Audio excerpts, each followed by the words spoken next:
let's do that. Right, we've started part 1 of the Ustream recording. This is Chippy from UMPC Portal, and we've got JKK from JKK Mobile out in Helsinki, recovering from his midsummer party. And he might be a little bit quiet tonight. No, actually I'm feeling pretty good, especially with the new gadget in my hands. So that always perks you up. Yeah. I certainly feel perked up having finally got hold of mine. That was a drama.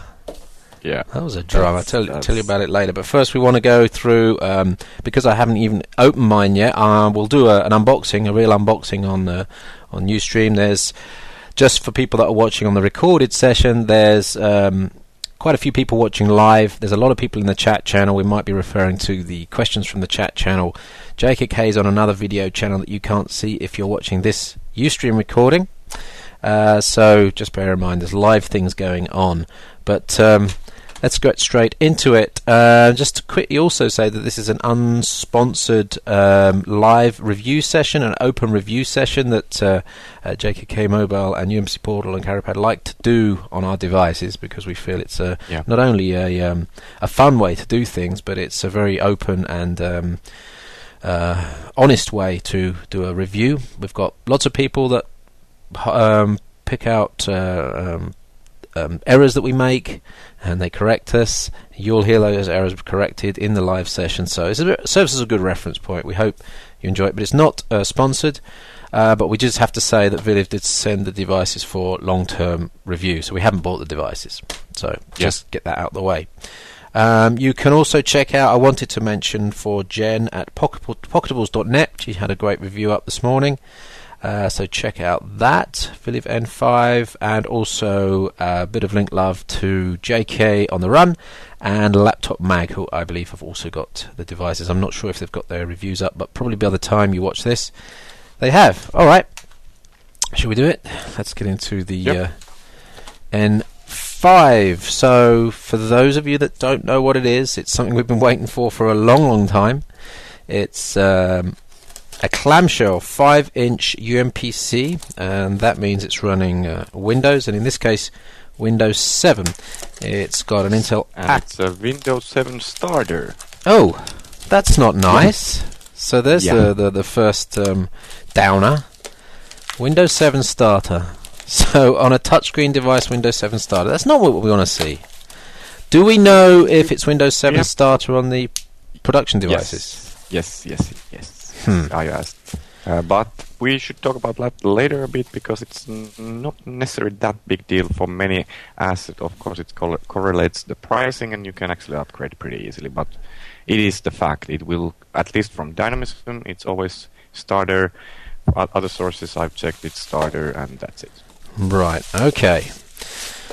So here's the main box. So I mentioned Intel Atom processor. It's a 1.3 gigahertz processor, and either 32 or 64 gig SSD.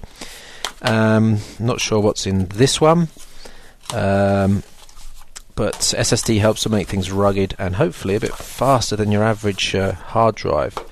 So there's the box. Well, that looks quite nice. This is definitely retail packaging.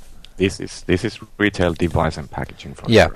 And for those that have been asking, it's not a pre-production device. This is probably a final production run sample, right? So before they do their main production run, this is probably one of the last ones off the line, I guess. I don't know for sure, but this is definitely not pre-production anyway. Seal's been broken on mine, so obviously it's been opened. Let's take it out of the box. Yeah, that's a nice box there. There's the N5, and there's a little box underneath, obviously with some accessories in it. And let's quickly do the accessories first. Zoom in on that. The keyboard out of the way. And fairly basic set of accessories by the looks of it. Here's the plectrum pointer. So this is actually a hand, what do you call it? A tether strap. With a stylus. Plectrum pointer. Yeah. It's shaped like a plectrum. And it's just, I guess, it's just like a little flint style pointer.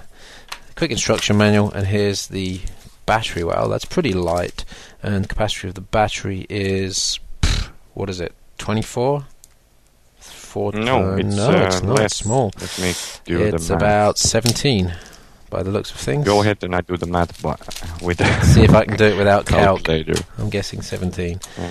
4 to 50 pretty is 15.7. Okay, 15.7 watt hours. So about half the size of the smallest batteries you get on netbooks.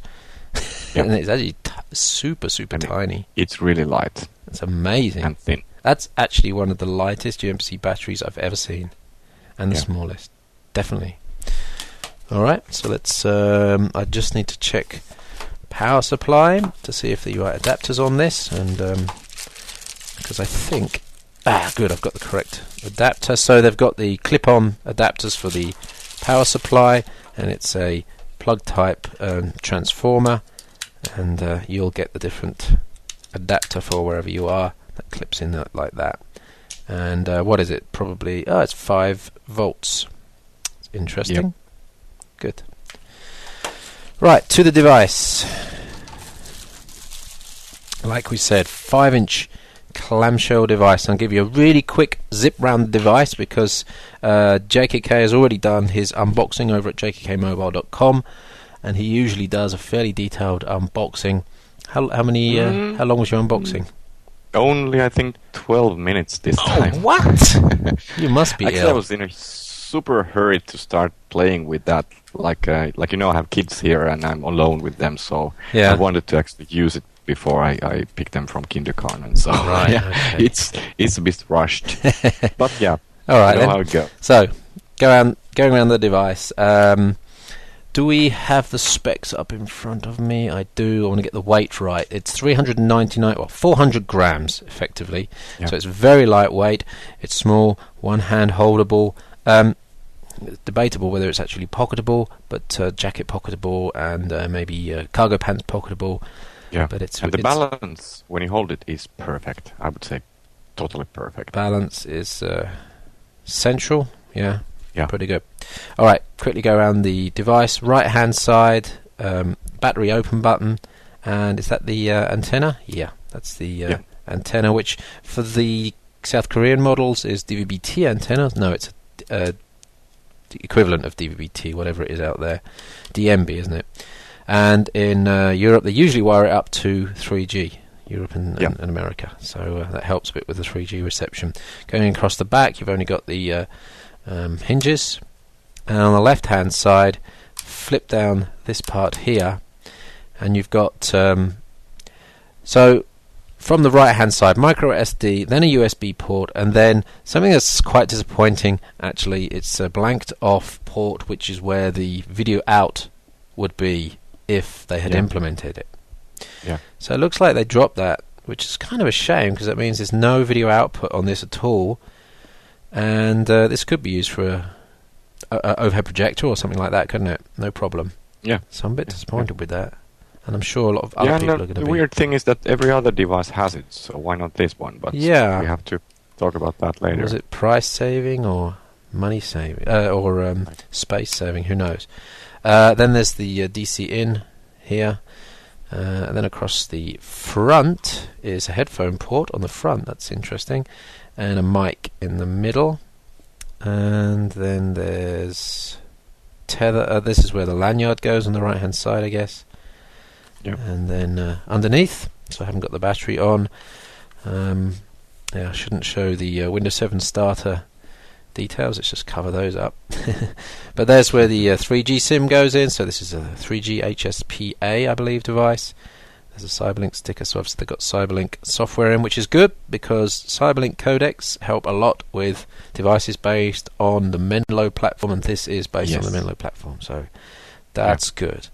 And that's pretty much it. Let's put the battery on and see if we can. Well, I won't fire it up. See if you can put it there easily because I had some. It doesn't look that easy, does it? So it's going to go. There we go. Oh, cool. Oh, that was, you put me under pressure there. Yeah, I know. I tried because I took my time putting that on. So that's how thick it is with the battery, and one can imagine a double-sized battery on that, without any problem, and I imagine that's why they designed it that way. What is the thickness? 25 mil in theory. I don't know. It looks a bit bigger than 25 to me. Measure it. I have the 26.2. Yeah. Okay. All right. Let's open the device and rip that plastic right off there. So, full keyboard, 5 rows, F keys under FN button. You've got the usual integrated brightness, Wi-Fi on off, 3G on and off, cursor keys, number locks. Even got the scroll lock button. Why? But then I don't know why people put scroll locks on. Anyway, and at the top right, here are the mouse left and right buttons, and you wonder why they're there. But if you look over to the right-hand side, you'll see the reason. It's an optical mouse pointer. So the idea is you hold the device like this, optical mouse pointer on the right, mouse buttons on the left. Scissor type keyboard, and we'll talk about that in part 2 of the review when we get down to a bit more detail. Power button in the middle, lights, normal indicator lights on the left and right. Sleep, battery, disk, probably Wi-Fi, numlock, caps lock, and scroll lock. Why? I don't understand that. And then going up onto the screen part, so you can see there's quite a bit of frame on it, and there's no way they could have got that much of a bigger screen in there without making it super wide, which means they would have to have a separate individual screen made. I wouldn't have been able to buy an off-the-shelf screen, so that's probably the reason why it's... Now, of course, you could argue that they could make the keyboard smaller and the whole unit smaller, but then the idea is perhaps that this is a device where you can, at a pinch, do some pecking and also some thumbing. So that's the reason why it's basically been designed around the keyboard. Yep. And going back to the video out, actually someone said on a chat room that there will be a pro version with a video out. And actually, as you can see on the keyboard, FNH brings you internal monitor, I guess. Okay. At least pressing that opens the Intel display settings. So. Yeah. So clearly they want to do a model with the VGA out, or it's not just VGA, it's composite and S-video out, and maybe component as well.